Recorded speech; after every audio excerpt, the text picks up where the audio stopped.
Christology is the theological inquiry into humanity's quest to understand Jesus Christ's identity and purpose. Christology always seeks to ask deeper questions about Jesus, God, and our relationship with both of them.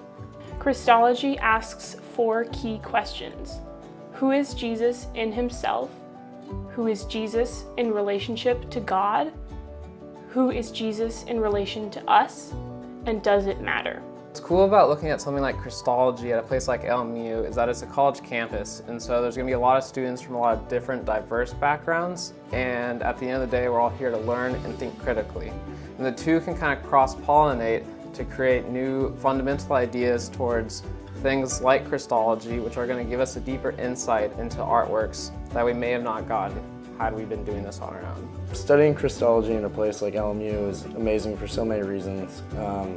You're in an environment where religion is held sacred, and you're surrounded by students with different perspectives on lots of things, and that really lets a student take bits and pieces from different places and come up with their own conclusions, and it teaches students not only how to learn, but to think critically as well.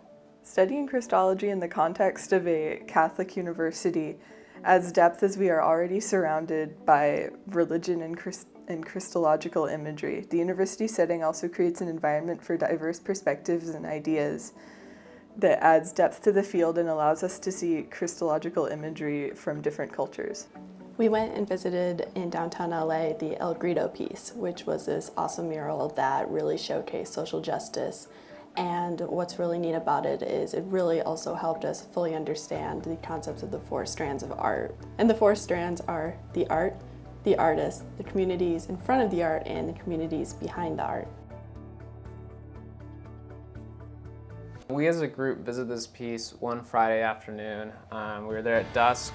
We all came in not knowing anything about the piece, because what's important with Christology is that you approach a new piece with an open mind, because you don't want any of your own biases to get in the way of understanding what the artist is trying to tell, because at the end of the day, that's going to give you a better reception to the piece. Eduardo Carrillo was a Mexican-American artist who was also an art professor at UCSC, and the mural that he painted, El Grito, was made in 1977. El Grito is also a great example of liberation Christology, which is still present even today, especially with the immigration status. In the mural, Eduardo Carrillo harkens to the Latin American roots of liberation theology, which happened after Vatican II, and he also pays tribute to the years of liberation theology that happened before it had that official name. The art depicts the rallying of Mexican peasants revolting against Spanish rule. This revolt is led by Father Hidalgo, and the peasants are shown carrying a flag of Our Lady of Guadalupe, a Christological symbol of Mary. This instigation eventually led to Mexican independence.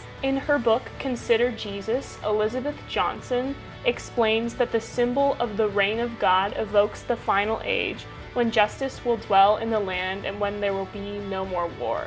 And Jesus' teaching about the reign of God and the kingdom of God is key in this liberation theology. A very common Christological dilemma that arises is the idea of Jesus as a man and Jesus as divine. And a work of art that really showcases that is The Good Shepherd, where, as you can see, Jesus is depicted as a man, but the divine aspect of him is there in that he is watching over all the sheep. And not only is he watching over them, but he takes on the responsibility to make sure that all are following. Even if one gets lost, he's going to go out and make sure that that sheep is brought back. To go along with the idea of humanity and divinity and that balance that Jesus has, the art piece, Christ of St. John of the Cross, actually does go over this idea that Jesus is both divine and human. But in addition to that, it's definitely a situation where it not only reflects Jesus in that light, but it makes us question, how is that balance represented throughout humanity in general, and what is our connection through Jesus and through God to that blend of humanity and divinity. In lamentation over the dead Christ, there are women crying over Jesus' dead body, and this connects to Johnson's argument about a climate of collective anguish, and that this anger, this experience of anger, is also a religious experience. And so looking at Christology through theological aesthetics helps us better understand Jesus through the past, present, and future.